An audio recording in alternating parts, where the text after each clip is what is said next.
So are you guys, how did the tech go last time when you guys did your first one? We tried to figure out how to turn everybody's cameras on for a long while. That was pretty fun. So you guys, how did the tech go last time when you guys did your first one? We tried to figure out how to turn everybody's cameras on. You guys are hearing that, right? Okay. What I was going to say for a second there. I just wanted to give everyone the science fiction feel before we start. A deep fear of an echo for the entire event. Oh man.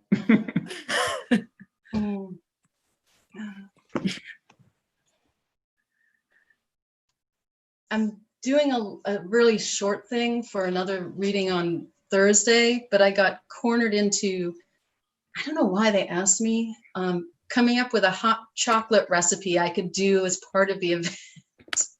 Oh yeah, did you? Well, I made one up, sure, but like I don't know why they, and I like it, but I don't cook, so I don't know why they asked me to begin with. It seems like a bad idea, but it turned, I've taste tested it, and I'm like, well, even if someone doesn't like it, they won't be able to reach me, so it's all fine. That's true. Yeah. But I have no idea. Yeah, so that'll be a first, a non-cook cooking. I'm excited to I'm excited to tell you that we're not requesting any recipes from you this evening. Thank God. I'm more than willing to make things up. I just don't promise that they'll be edible. What are you making the hot chocolate recipe for? It's Vernacular Press, which is Joe McDermott and Eric Bossage, and they've done a couple of anthologies, and I'm in one of them.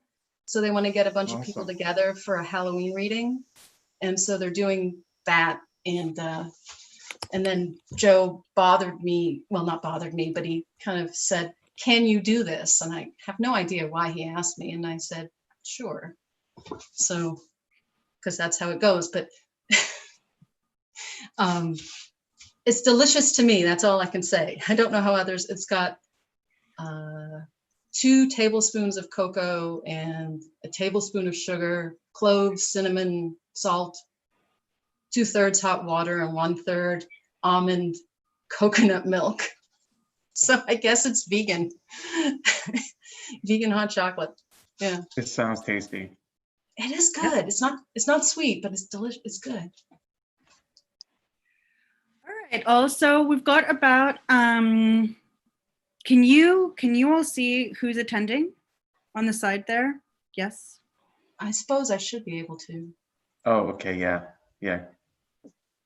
There may be some Hey, Brandon. Yeah. I know some of these people. Some of them have pseudonyms. I see him. Oh, Lisa's here. Hey, Lisa. Yeah. And Susan Stinson is here. Mm-hmm. Oh, nice.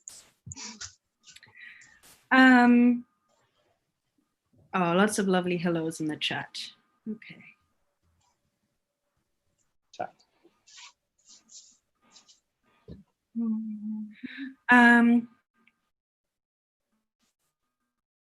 So I'm ready to start whenever you all are.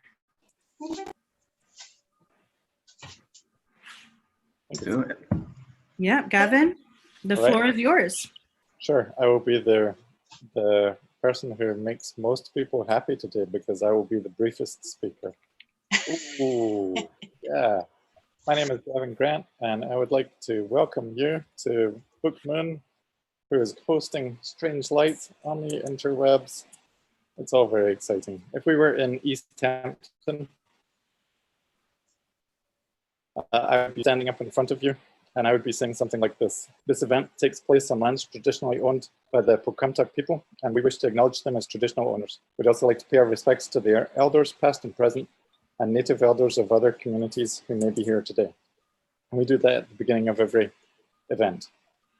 Today's reading is part of the Strange Light reading series hosted by Alexandra Manglis and Yvette Nodolovu. I'll get your name right. I apologize, Yvette.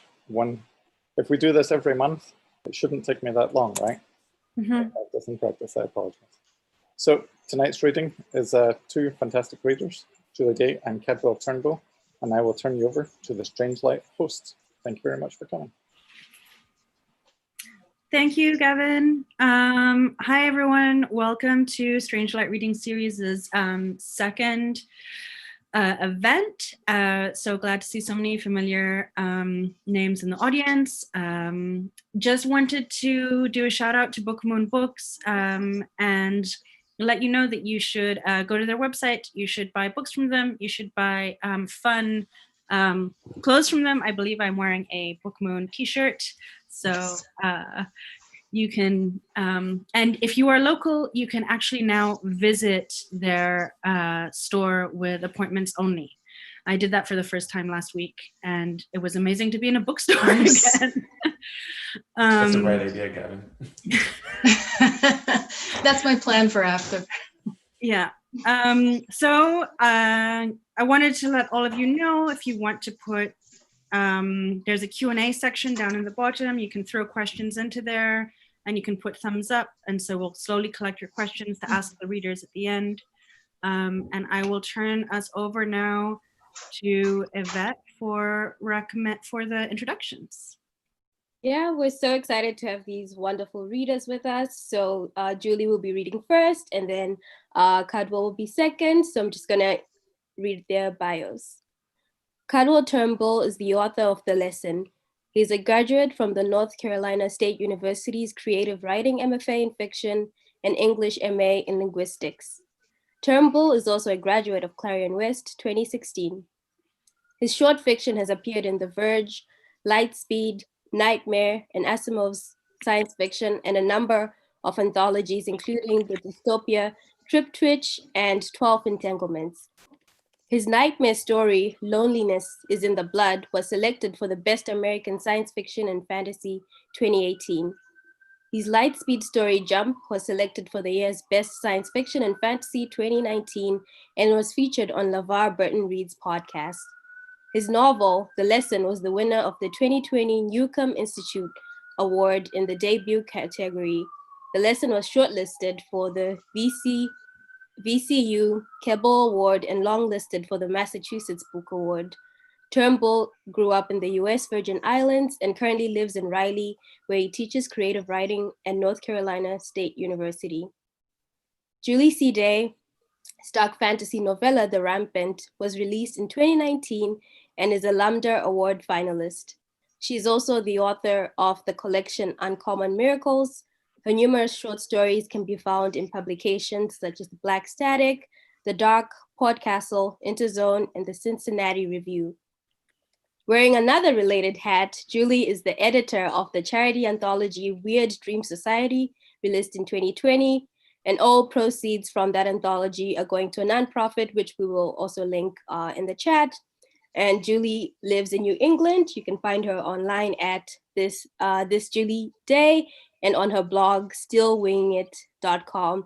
A virtual applause for our readers. Okay, should I just start? All right. I'm reader number one. I'm going to read from two pieces. One is an excerpt from a short story that is still out on submission, and another is an excerpt from The Rampant, which Gavin has available at the bookstore. So this is called Whole Bodies Are Never Left Behind, otherwise known as skeletal articulation. And I'm going to be reading the slow burn. We won't get to the horrific end, but it should be good. Reaching the ocean. From the edge of the road, Minnow glanced at their new home. The house slumped across its lot, a worn-out carcass, stretches of graying wooden bone exposed. After 7 highways and 6 states, the 3 of them, Minnow, Mama, and Annabelle, had finally reached Cape Cod, just as Mama had promised they would. "It's okay, Annabelle." Clutching the cat to his chest, Minnow pressed his lips against one of her flattened ears and breathed in her oily, dry fur scent. But even Annabelle couldn't disguise the musty odor of rot and salt water that flooded in from all directions. Minnow understood that everything died. As Mama kept reminding him, it was basic biology. Just another one of those textbook facts of yours, Minnow. Still, he felt uneasy. Words could hide as much as they revealed, especially Mama's words. "You're going to love it, Minnow," she'd said before they got into the U-Haul and drove away from Kentucky and everything he had ever known. "Cross my heart, Cape Cod is surrounded by ocean, nothing like dusty Russellville. Pretty soon you won't even remember this town." Like most people Minnow met, Mama acted as though she could promise away all the hard stuff, especially those bodies that rested beneath the Maple Grove Cemetery, or any cemetery, really. Getting back to normal, people called it. Moving on. Minnow's Campbell Biology 12th edition textbook was just the same. College level, Mama had said, sounding strangely proud when she paid for the class.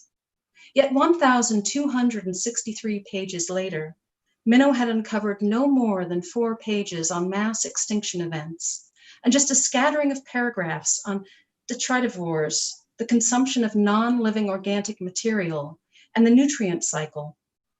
The word death didn't appear even once in the book. As it turned out, despite all those authors writing that scientific text, it was easier to pretend people, those dead and gone people, were nothing more than a substrate where new life could breed. Grandpa had never tried to lie, and now he didn't have that choice. Grandpa no longer had lips or a tongue or that strange folding organ called a brain, a biological fact. One day, Minnow's tendons and muscles would separate, and his soft tissues would entirely fall away. Bones revealed, just like Grandpa. That's what graveyards and dead relatives and all those headstones in the Maple Cemetery were all about, the calling of bone to bone. Yet somehow, one state line after another, Mama kept promising it all away. And now she stood on the street in front of their new home, battling the U-Haul's ramp, oblivious to the rotting truth. Cape Cod was nothing but an oceanic graveyard. It sent an endless scream of, "Please remember me." No matter what Mama said, Russellville and the Maple Cemetery had definitely not been left behind. "God damn it to hell!" Mama kicked the truck's rear bumper with one sandaled foot, then winced as she stubbed her toe. "I thought you said I shouldn't swear," Minnow said. "Yeah, I know." Mama glanced his way, pushed her long, sweat-soaked hair from her forehead. "Sorry, baby. This kind of stuff makes me crazy." "That's why you used to let Grandpa do it." "Right. Well, not anymore." Mama frowned and turned back to the U-Haul. Meanwhile, Minnow tightened his grip on Annabelle, felt the solidity of her ribs and vertebrae along with the vibration of her low, warning growl. "I got this. Just watch." Mama bent down yet again and yanked on the ramp's handle one more time. The ramp groaned its resistance, then shuddered, as though fighting her living touch. Then finally, the aluminum frame shook loose, the ramp sliding all the way to the cracked tarmac of Archer Street. "All right," Mama pumped her fist. "Did you see that, Minnow? Did you? Home, sweet home." She stepped inside the truck, grabbed a cardboard box, and carried it down the ramp. Despite the optimistic words, her smile looked stiff. Lips, muscles, and collagen fighting to maintain an upward tilt. Perhaps he and Grandpa weren't the only ones to recognize Mama's lies. The plan, Mama called her story. The plan was to head toward the ocean and only stop once we almost tumble in. Mama said their new life on Cape Cod was going to be a vacation all year long. But words were like ligaments. They twisted beneath the skin. In all those hours in the truck, There'd been no mention of putrid smells and enraged Annabelles poised to run. Minnow wasn't surprised. Adult promises were useless things. Except for Grandpa's. Maybe that's why Mama had hated him so much. Grrr. Annabelle dug her claws into Minnow's chest, then bared her teeth and hissed. Mama, I need to lock her inside. Minnow stopped. What to say? How to explain? Here at their new house, instead of normal things like gravel or asphalt, crushed bits of shell covered the short driveway. Fragments of death all piled atop one another. What? Annabelle might cut herself. The driveway looks sharp.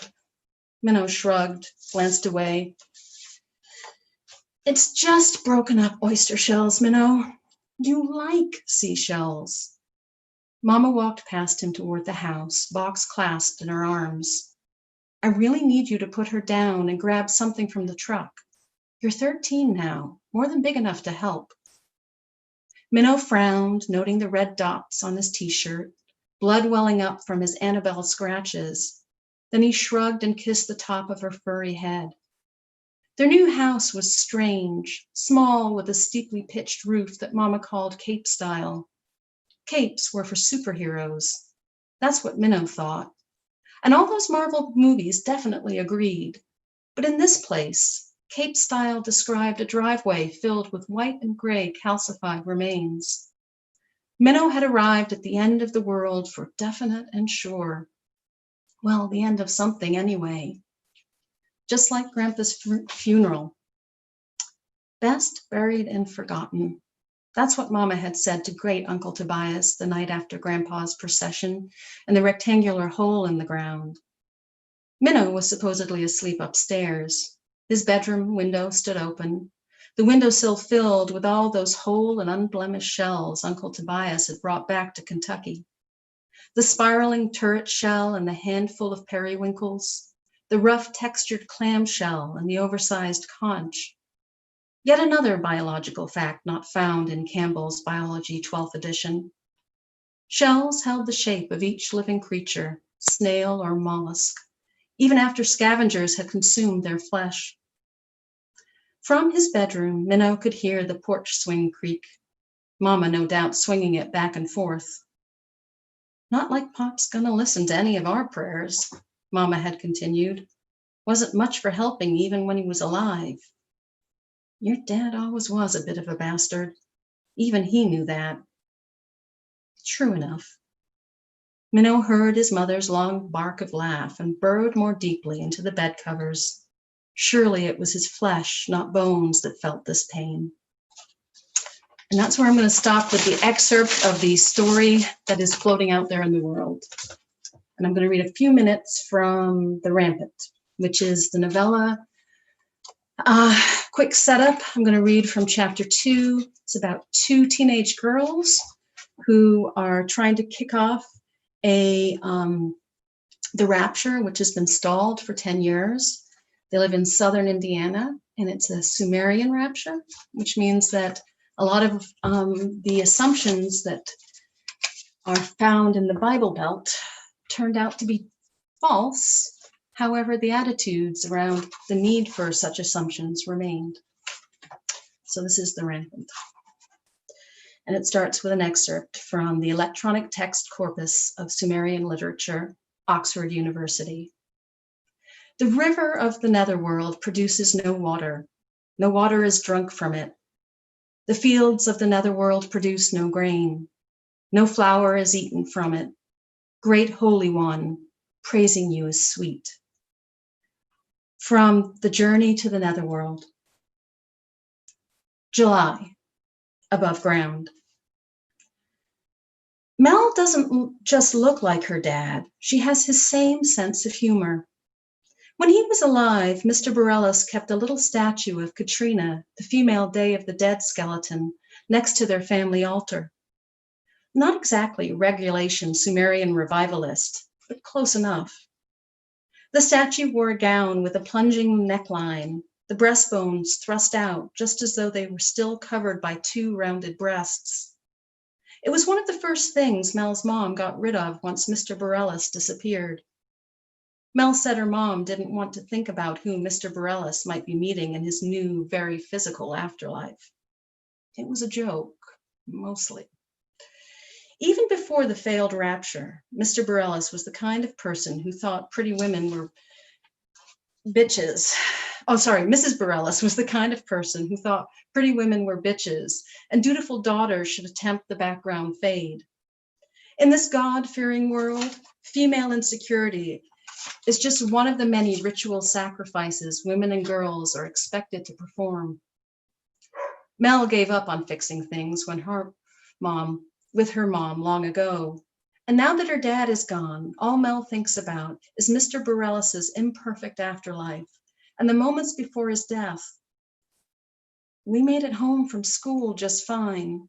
We still do, she tells me yet again. Like somehow it's our fault Mr. Borellis didn't want us to attempt the half-mile trip alone. Love is one fucked up drug, I think, but don't actually say.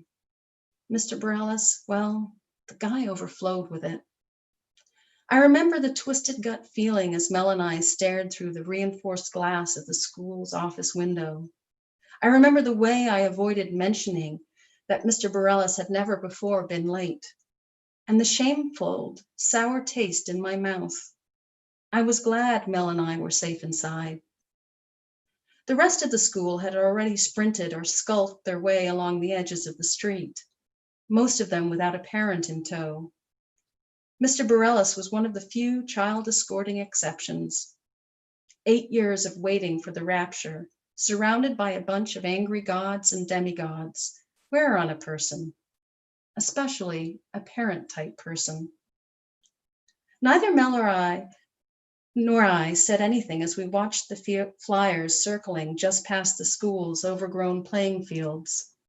Neither of us mentioned how the demigods kept wheeling higher and higher, as though their business with that particular patch of earth was done. Another unpleasant fact left unsaid. Our own street was in the same direction, just a little farther on. The silence could only keep us safe for so long.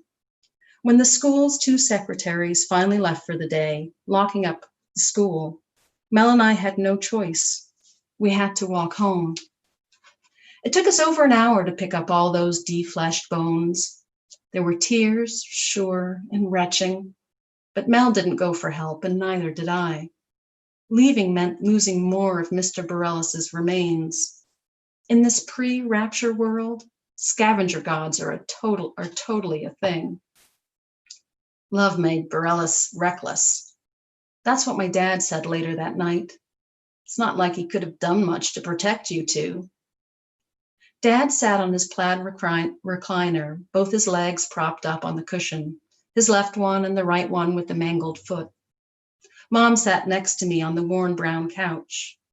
Of course, she squeezed my hand, a seeming comfort, but she also didn't disagree. Reality check. This rapture kickoff plan isn't just for me and Mel. We all need this hell on earth to end. Our neighbors, our parents, those secretaries at school. Everyone is a tiny bomb face, a fragmenting person ready to explode. Whole corpse death is less certain every day, which means more of our dead, no matter how loved, land in the plains. Among the rapture's many self-evident advantages, after the living world ends, there'll be no more defleshed bones. In fact, there'll be no fresh corpses of any kind. Maybe Mom will even be happier in the afterlife. Maybe everyone will. I think that's about my 15 minutes. Pretty sure. Are you guys there? Thank you for that wonderful reading. Cadwell, would you like to read your excerpt? All right. Hey, everybody. I'm going to read an excerpt from a short story called Sandcastles. It was published this year in the Dystopia Triptych. It's a anthology series edited by Hugh Howey, Christy Yant, and John Joseph Adams. So I'll just jump in. Sandcastles. It started with Pedro. Pedro shit at his job, Martinez. We had to make lists. You know, those terrible internet lists on those crap websites with enough click ads you'd catch a virus just by being there. Lists like top 10 men's shavers, top 10 kitchen knives, top 20 vacation destinations to take your mom and dad. The clients provided the text, so we just had to go to the websites paying for the top spots. Copy and paste. Maybe finesse it so you didn't sound like a bot. I'm telling you, brother, you could have done this with half your brain oozing out of your ears. Pedro spent all day on just one of these. All damn day. We tried to help the kid, but we had our own quotas, and no one could orchestrate the sort of miracle Pedro needed. We gave him a hard time, but we loved the guy. Funny as hell, sweet too. He dropped out of high school, so you know I had a soft spot for him. 19 years old and without a clue. Sound familiar? They moved him to a fulfillment center with an 11-hour workday, optional overtime, and a dorm room the size of a child's closet with one shared bathroom for the entire floor. The thing is, Pedro had a bad back. Maybe if he was some rich guy's son, he'd have come out okay, but Pedro was from the struggle since birth. It didn't take long for Pedro to push his body too far. He was laid up for about a week before they iced him. They said he was faking it. Didn't bother giving him an MRI. Have I lost you yet, brother? My now limited interactions with people outside my farm have shown me that they'd be squinting at this point. What do you mean they didn't give him an MRI? There are laws. Excuse my laughter. Companies break laws all the time and no one blinks. They'll present a false MRI after they ice a dude, and who's going to challenge it? The government? Please. Certainly not all the people with sun in their eyes. We found out what happened to Pedro through his friends at the fulfillment center. Like I said, he was a sweet kid. A shame, really. Alone in my dorm, I cried for Pedro, making my pillow so wet with tears I had to turn it over. Then I put Pedro down to survive, to keep the cold out. The cold is sneaky like that. It finds its way in through gaps you leave open. My roommate Tomas didn't put Pedro down. Week after we heard he got iced, Tomas turned to me and said, "I'm done, man." I was too scared to ask him what he meant. I just stared at him. He nodded to himself, satisfied with his decision. Tomas was an anarchist, the harmless kind. Read radical books and talked hard, but called himself a pacifist, which meant he wouldn't throw a Molotov through your window unless you really pushed him. But a dude like Tomas, when he said he was done, you know he was on some stupid shit. The next day, Tomas came down from the dorm, sat at his desk, and did nothing. He didn't play solitaire on his computer. He didn't even crack one of those book-shaped sleeping pills he kept on his desk. He just sat there like a robot on a charge port. "You're not seriously doing this," I said, trying to shake him out of it. "Tomas, don't be crazy," said Rafi, leaning out from the other side of the cubicle wall. "This is slavery," Tomas said, and then he said it again. "I'm done." I looked at Rafi. He looked at me, terror in his eyes. "They'll ice you," I said. "Let them," he said. Remember that time Mom came home from work, her back throbbing with pain, and I gave her a massage? You were sitting at the kitchen table studying. Bella was in front of the TV. "How's school?" Mom asked. I was going to lie, but you didn't give me a chance. You interrupt saying he got in trouble for not doing his homework. Mom slumped lower in her seat and placed her head in her hands. I didn't know what was happening until I felt her shoulders tremble. Soon everyone knew. Bella got up from the TV, watching us frozen. You looked up from your homework, remorse showing on your face. "I don't want you to become like your father," she said. "I want you to get out of here." "I'm not good at school," I said. Mom's sobs intensified. You dropped your pencil, grabbed me by the collar, and pulled me to you. "Shut up." I obeyed, not speaking for the rest of the night. A little about Tomas. He dropped out of college his last year. Most people might think, well, that's silly. You got all the way there, why drop out? But I know the other side, seeing a finish line you hate and deciding to buck the whole thing out of spite. It made sense to me. By his senior year, Tomas couldn't concentrate in class, couldn't keep his grades up, and realized it wasn't what he wanted. "The emperor's clothes," he said, in that dreamy way he said things. Tomas was smart though. He spent all his money on books, used ones, but still, huge tomes that told you exactly what they were in the title. A treatise on global consumption, a brief history of solidarity economics, which wasn't brief, nothing with brief in the title ever was. He could read these books cover to cover in days. How he found the time, I couldn't say, with all the overtime we offered. I spent a lot of time with Tomas. As doormates go, he was solid. Not everyone looked out that way. We ate at the farm's cafeteria together because our conversations made the shitty food tolerable. Sometimes we'd stay up at night just talking, our lazy voices traveling to each other until one of us fell asleep. Once a month, we went out to a movie about all the leisure we could afford and got ourselves a cup of coffee afterward, sipping the bitter liquid until its heat settled to room temperature. We left the farm to pretend we had the freedoms of people with chosen jobs, not jobs thrust upon them by the government. But eventually we turned bitter with envy as we watched people spend their money without a care. Most of the money we made went to room and board at the farm. Look at them, Tomas would say, so comfortable. I knew it wasn't that simple. We were all getting screwed somewhere or the other, but Tomas's fury caught like fire in me too. I had to watch myself because I could feel the heat rising, feel it taking over, the frustrated rage. Sometimes I saw people smiling and my mind went dark, blacker than black, and I wanted to hurt them. I wanted to consume their joy like some shadowed thing feeding off their light. Once a month was all I could manage in the world. It put my head in the wrong place. But Tomas was worse. It never went away. Each time his rage amplified, the echo morphing into an air-splitting screech. Those dry books of his did the rest, made kindling of his soul.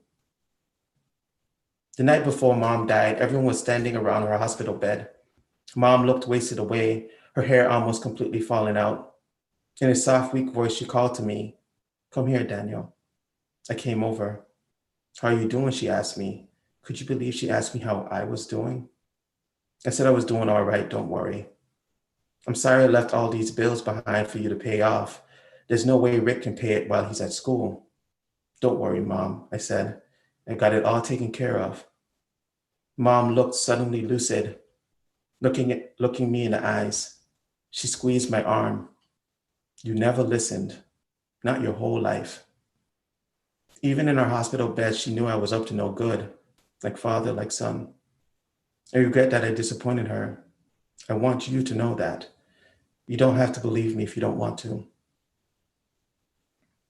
The farm was my destiny, but Tomas actually signed up. I wanted to document all of it, he had said, when he first strolled into our shared room. I'd laughed. "Document what?" I'd asked. "The fall," he'd said. I nodded thoughtfully.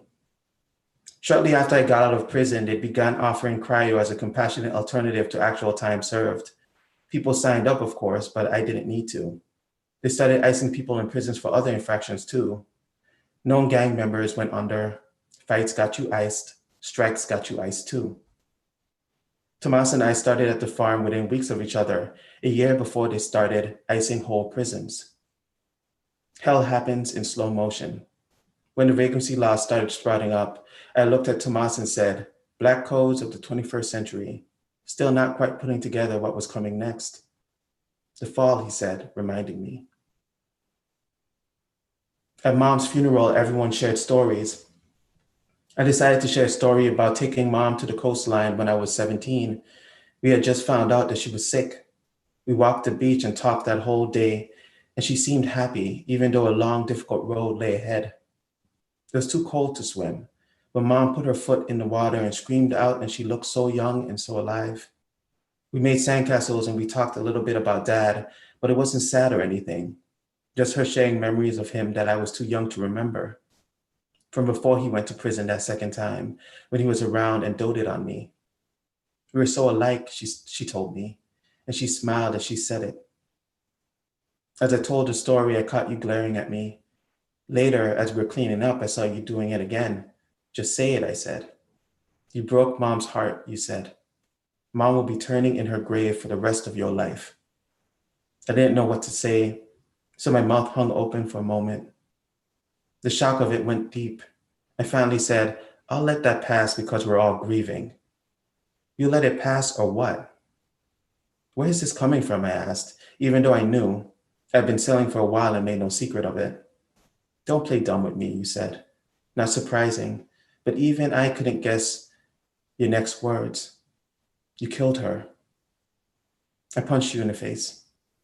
At the time, it felt instant, but how I remember it now, there's a small pause where I considered doing it before my anger tipped the scale. The punch sent you back a bit, your face turned to the side for the briefest moment, as I watched and waited to see who would return to face me. I wish you'd looked shocked. Then I could have said, at least that the hatred between us wasn't so deep, that I'd overstepped or overreacted.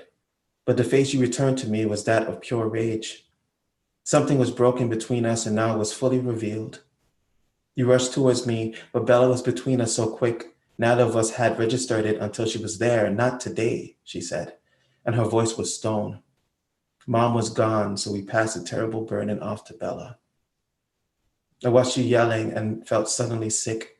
Remorse surged up from my stomach. I turned and walked out of the house. The night air outside felt cool on my face, like that day on the beach. I swung my fist at the wind, and when that did nothing for me, I started crying. I tried to talk Tomas out of it. What's the point? No one will care anyway. What will your mother think? Your sister? Just get out, find a job somewhere else. He looked at me when I said this last part, like the fool I was. When someone worked at a farm, it was even harder to find chosen employment after. The job market was shrinking everywhere in response to the rapid growth of work farms. There'd be no finding work elsewhere, only demotion to some fulfillment center or the streets, and only for so long because once the cops found you, you'd be in a fulfillment center the next morning anyway. Homelessness cured at the back end of a baton. People have tried this before, I said. It doesn't work. People forget, they move on. Say that and nothing changes. You won't get to see it. You'd be an ice cube. Not if things change. You two would have hated each other, I think. Both of you got that special kind of opinionated, no room for nothing else, righteous. What if they can't bring you back, I asked.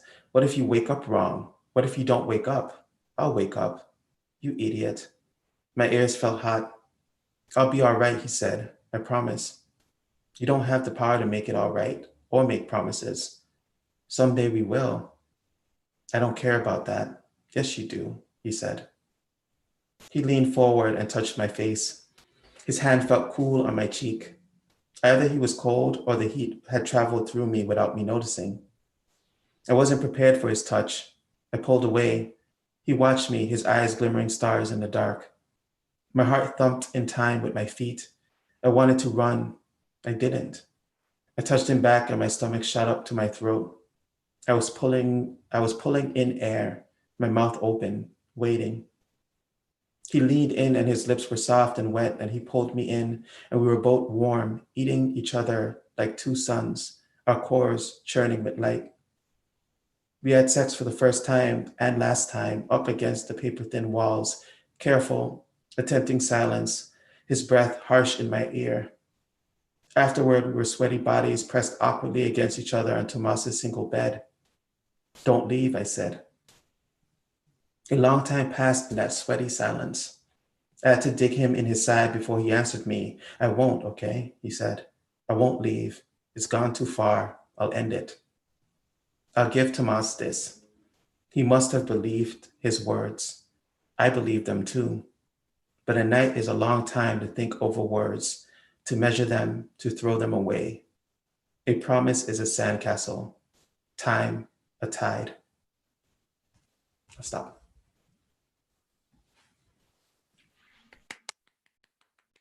Thank you. Show Cadwell and Julie some love in the chat if you can, attendees. It was really beautiful. If I turn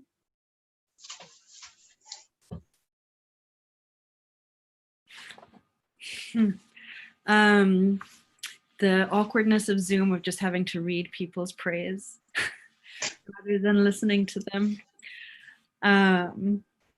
Yeah, virtual snaps, exactly. Thank you so much, both of you. That was wonderful. I had questions lined up for you, and got distracted. Just so a reminder to our attendees that if you want to ask questions, you can throw them in the chat or throw them in the Q&A button down below. But I guess I'll start. I'm struck at how both of you are, writing long works, novels, novellas, and also reading from short stories today. And I'm thinking a lot about the short form versus the long form, and what it is that pulls you to one and what pulls you to the other, whether it's deciding what to read from today or what it is that you're going to work on today. Could either of you speak or to that? Do you want to go first? I don't have a good answer to that. I do think it depends on the day and it depends on the project. And some of it has to do with, the ambition of a certain thing. Sometimes I just write until it's done. And so, it works out that it's a short story or something longer. But sometimes if I'm thinking I want to do a lot of things with this particular project, I'll think about it in its long form. But I tend to write similarly in both forms. Like when I think about novels or long form work, it's kind of collections of different people looking at a particular thing, or the plot is kind of told through multiple perspectives, and so some of the parts could be read like stories, and that's just kind of how it happened organically with me. When I think about long work, I think about it from multiple perspectives. So I don't know if that answers the question, but it's basically what feels natural for a particular project. Okay, for me, I think I'm I'm naturally a short story. I find the short story, I have more affinity for it because of the way I work, which is not efficiently. I tend to play with form. I tend to be character and mood before plot. Plot comes last, which is the worst thing to do when you're writing long. And so for me to write long, I sort of have to do sort of like I'm be a lot less intuitive and actually do a lot of, and so I have to somehow balance that with remaining engaged with the work, and that can be tricky. So I don't know if that's so if I write long, I tend to come up with pretty simple plots to keep me in line because I tend to go off the rails. So that's how I manage myself. I require a lot more management with long than with short. So you'll find I have a lot more short stories, and the novella is actually the longest thing I've had published. I have, trunk things that are longer that I got lost in because I wasn't smart about it. You get smarter as you get older, I guess. Does that answer your question? Yeah, it does. I think I already knew that about you, Julie, a little bit, but yeah, it could be. Yeah. Yeah. Yeah, the next question is from Brendan O'Brien. What have you discovered in the year 2020, both in your process and in the inspirations of current events around you, that has been informing your work lately? I guess I should go first again. That is a really good question, Brandon. So I've been working on this, what I hope to be a trilogy. Well, I mean, I have no choice now. I've signed contracts, but I'm trying to write this trilogy of novels about monsters from popular folklore and Caribbean folklore, advocating for their human rights, and there's all kinds of politics that go into that.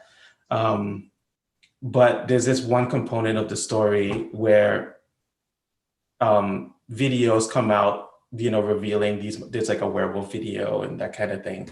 And people kind of split in terms of their belief of whether or not it's real. And so it's like the world after that video is pretty torn in how they view it and how they view themselves in light of this information. And before this year, I thought that was going to be a hard concept to sell, that I would have to do a lot of work to make that convincing.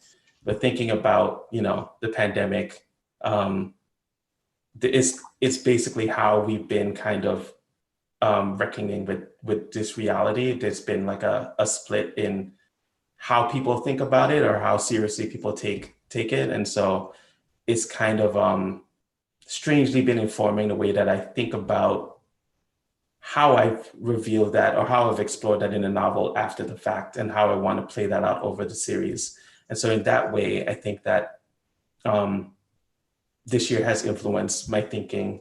And then there's also like a big part of the novel is like a character is a victim of police violence. And so at the time when I was writing it, there was things happening in the news, but it was not nearly as much as what's happening right now. And so that has also been informing the way that I've been thinking about the work. And it's made me, more thoughtful about how I'm doing it, a little bit nervous about, doing justice to that issue. And yeah, this year has been like a million different things happening. And so like it's everything has been playing into my thinking about writing. And for me, this year has been interesting because I've been a pretty heads down writer for a long time. And this year, the pandemic especially has brought on sort of a tsunami of family related stuff, which I've become like sort of the glue or responsible for. So my time is, my writing life has been sort of decimated. However, I think it's given me time. I've been to sort of think about, my writing generally isn't particularly buoyant either. And I find that the work that I was, there were a few projects I was working on when the pandemic started, and I have no stomach for them now. They're just too, and so I find myself interested in writing slightly different stories that, not so much the one I was reading to you guys now, but that's sort of my non-COVID story. But in general, I have been reading a lot of certain genres and sort of taking on tropes, not because I think I'll write necessarily straight in that genre, but because I want to play with it. And I want to play with something that has a natural buoyancy I can play against because I need it. And I think I'm looking for the way to not be my usual, I'm humor and I'm darkness, and my humor has kind of been harder to find. So I think I'm figuring a way to find it again. That's kind of an abstract way of answering the question, but it's the truth. No, I think that makes a lot of sense in both your cases. Cadwell, is your upcoming novel available for pre-order yet, or no? It is through the publisher. It's a little too early for other places. It's coming out in September of next year. And the publisher is?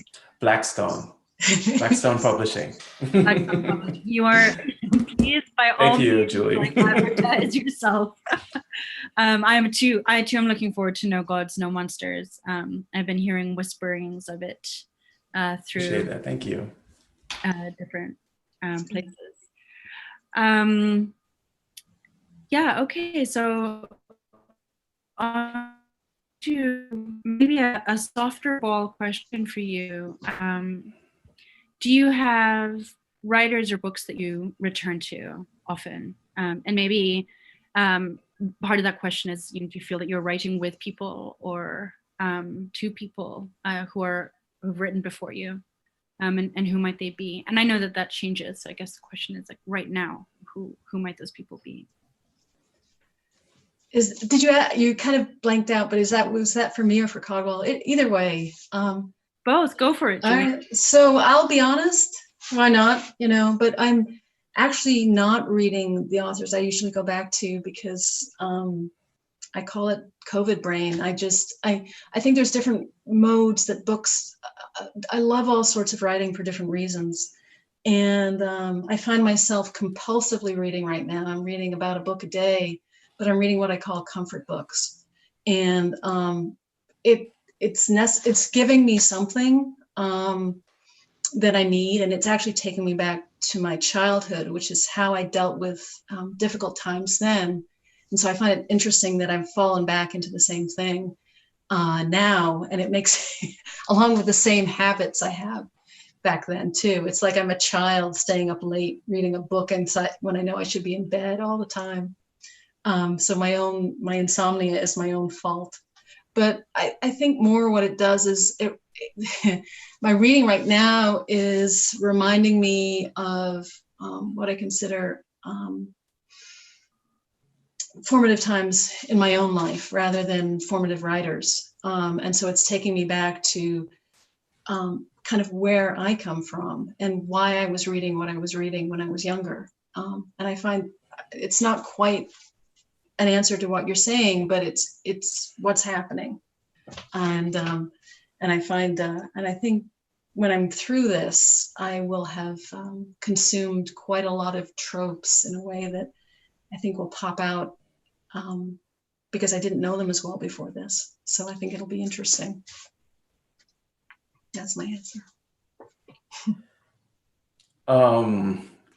I haven't been reading as much either. And I mean, part of it is COVID brain, but also I've just started teaching and I've been reading a lot of student work, which is inspiring in a different way. But when I do read, I've been going back to reading The Found and the Lost, the Ursula Le Guin collection. And that has been, really good. And I've been reading a lot of nonfiction, to be honest. And some of it is for research. I've been making my way through The Burning. It's a nonfiction book about the Tulsa race massacre. And partly for research, also partly for interest. And, it's been, world expanding, learning more about it. And then, for short fiction, I also tend to go back and read a writer, Alice Munro. She writes primarily short fiction. And I read that mostly to learn. I consider her like a teacher for me. I just like studying her craft. I do have one research book I just picked up, I guess I didn't think, called Neurotheology, which is interesting to me because I'm interested in brain structure and what makes us in the intersection of science, of biology and the desire for religious connection. So that's an interesting topic, research topic for me at the moment. Our next question is from JR, and their question is, this is a question for Cadwell. I read your book, The Lesson, last year, which I think can be read as a tale about initial or early contact between peoples or beings. I'm a Garifuna writer who thinks a lot about first contact among peoples. For example, Arawak in the Caribs, Kalinigo, African slave, Garifuna, white settlers, and the ways those narratives have been spun by different settlers depending on their goals. I'm wondering what you feel is possible in considering those sort of early contact stories and what limitations, if any.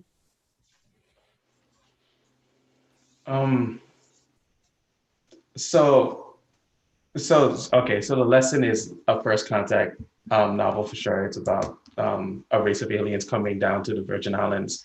And there's parts of the book where I try to make connections with that invasion with other invasions that have happened in the Virgin Islands, in the Caribbean throughout history. So like natives meeting other natives to start, and then like natives meeting European explorers, and then slaves coming over from the coast. And it seemed like a very natural parallel or a very natural thing to connect those two things, but it also, they aren't the same. And so, the challenge of writing about human to human contact is trying to get all of the complexity of those kinds of narratives. There's a section in the book that's set during the 1733 slave insurrection on St. John. And it's, there's a lot of interactions between the slaves. And I did a lot of reading about how the different tribes that were on the island, because there was a bunch of different tribes, how did they see each other in relation to this insurrection, and what were the relationships between them, who was allies of who. And it was interesting because the slaves that started or spurred the insurrection were hated among the other tribes because they were traditionally middlemen, and then they kind of fell out of power, and then they were enslaved themselves. And so they were coming and meeting people that they had helped in some way get enslaved. And there was a lot of conflict between those people. It's hard to talk about that outside of the context of like, it's hard to show that distinction and that complexity, within the discourse that we have right now, because we tend to think of slaves as just one monolith group, and we don't think about Europeans that way. And so that's one of the big challenges that I found trying to write about it, was that it was really difficult to explore all of that nuance, and I really didn't. And it's something that I would want to go back and try to do, but I feel like I would have to do that in its own book. It doesn't work as well thinking about it within the context of the Ina, the aliens in the novel. And so I don't know if that answers the question, but when thinking about, these things, when you try to make connections between things that are like speculative and things that are real, it's very hard to give those real things the nuance they deserve.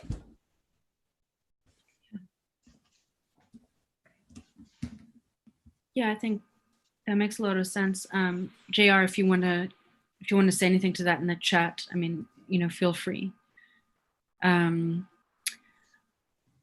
We're at yeah, here we go. We're at 8:30, so I think we can take a couple more questions if anyone has any. And I still have some questions, of course. I guess my next question to you both is going to be about, we've talked about your roles as writers, but I think you've both taken on editing projects recently. Am I right in thinking that? So I wondered if you could speak, to that, to what it is to move from writer mode to editor mode, to put together an anthology.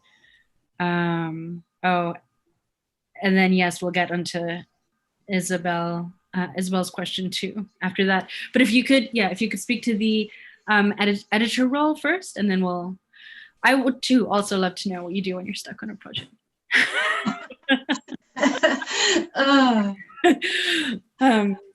And maybe the answer is edit. I don't know. Well, I was editor of Rare Dream Society, which is an anthology that came out this spring. It came out, actually, it ended up coming out through Reckoning Press, because the writing community is a great community, and so I was looking for various reasons, I needed looking for a home for it so that I could handle the financial side. And so Michael DeLuca stepped up and took it in. But as an editor, I had a specific, firstly, I worked with a group of people. It's never just one person, at least it wasn't for me. But what was unique for me was that I wanted a specific vision of the kind of stories I wanted in there. And I didn't want one type of story, but I wanted them to play against each other in a certain way. So I worked a lot with the authors to get the right stories from them. for the anthology. I reached out to a lot of authors that I was interested in that I thought would have the right kind of works. And then I spent a lot of time, I had two people who acted as my co-editors, copy editors, because that's not my strength at all. So they were handling that, and they were great in many ways. And I have to say that the editing project, it ends up, at least for small press, because it is a small press project, you have to take on the hat of publisher too. So I had to take on a lot of that as well, which was, I hadn't really considered when I started the project. I just thought it was important to do. But I loved doing it. I loved putting the stories together. I loved sort of like what I consider the musicality of how you weave different pieces together to get it right.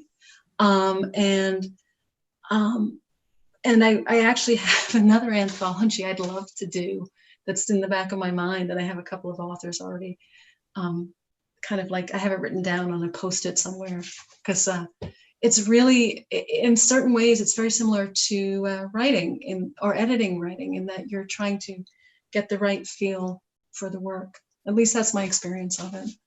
And also being kind of being a little bit of a, a bit of the hustle too, which is also part of the work. So it's all skills you already have. It's just using them in a different way. My rambling answer, Cadwell. Yeah, I know a lot of what you were just saying resonated with me. The project that I was working on, and I'm still working on it, it's called Many Worlds or the Simulacra. And it's a shared multiverse anthology. So like where everyone in the anthology is agreeing to share their worlds with each other. And we've been talking about expanding and doing more things and doing longer projects together and that sort of thing.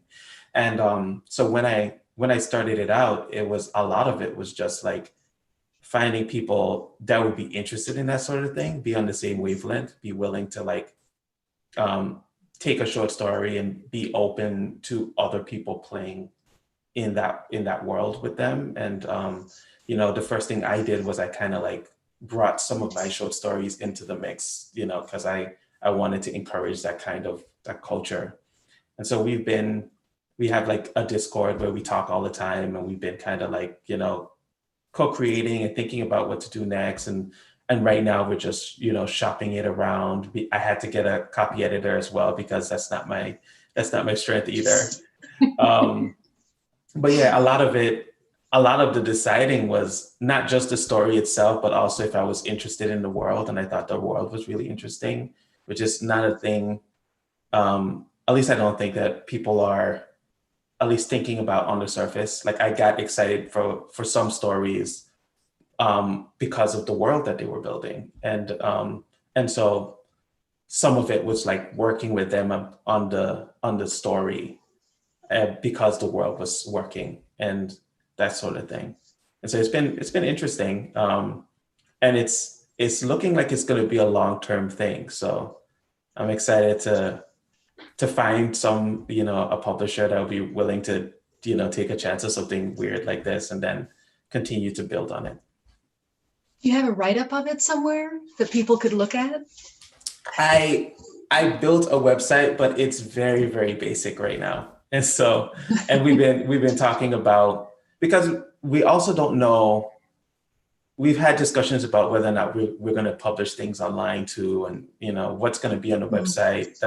And the interesting thing about being an editor for a project like this is there's a lot of like collective conversation where we talk a lot, and some of that means that we're slow, but in other ways it means that we kind of get what we're trying to do.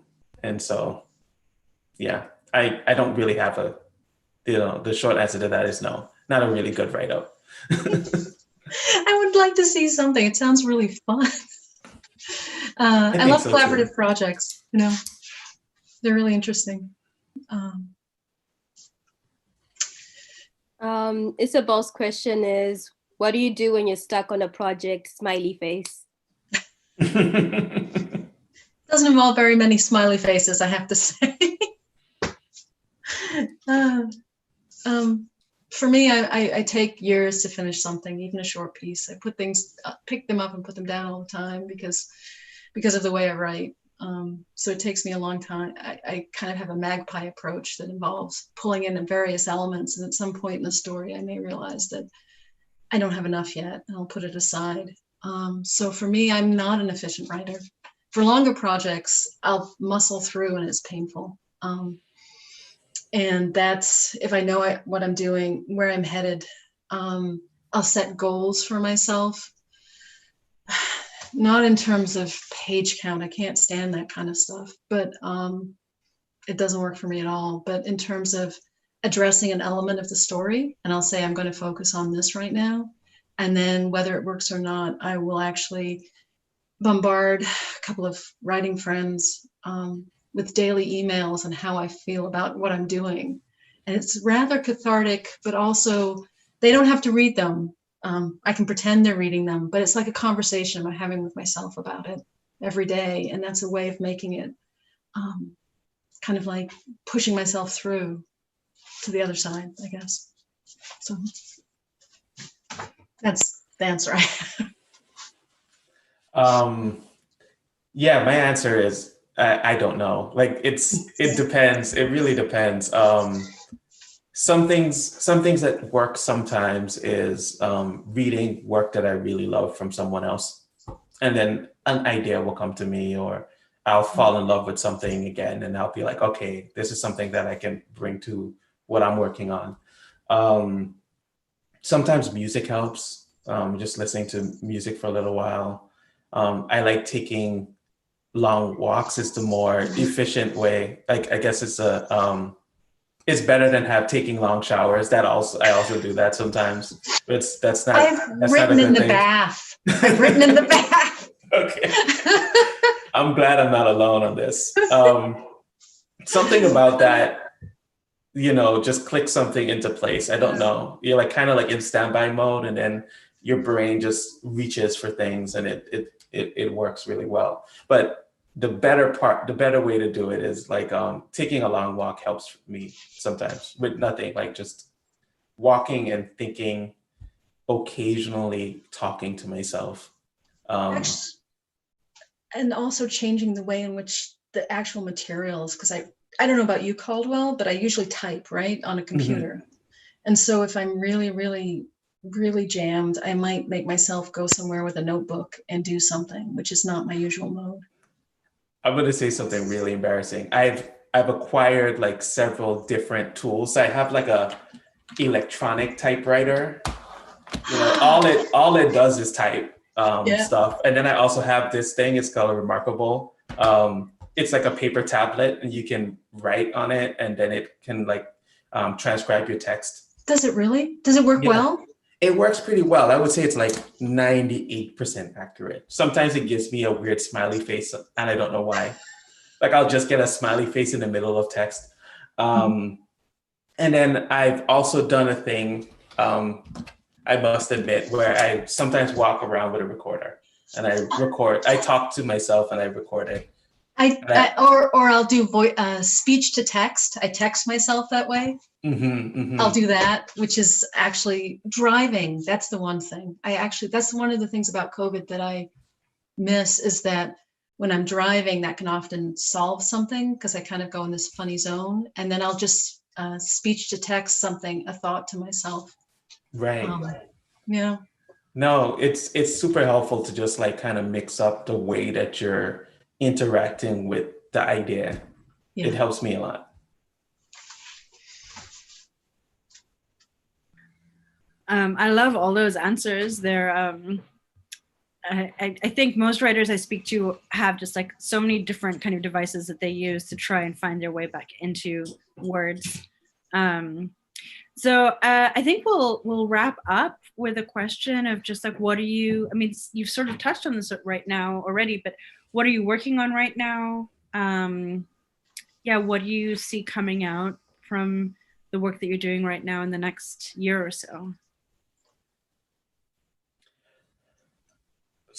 Okay, so I've been working on a project with Zero Box. It's kind of this, it's a time travel story. It's kind of like a time travel thriller with a guy going back in time to try to stop the Tulsa massacre from happening.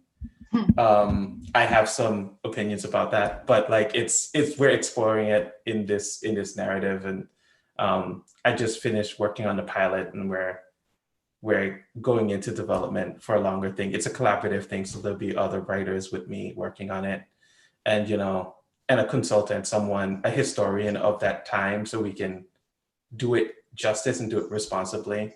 I personally don't think you can change a particular event without changing the underlying issues, and so we're going to explore some of that in the story as well. So I'm excited about that.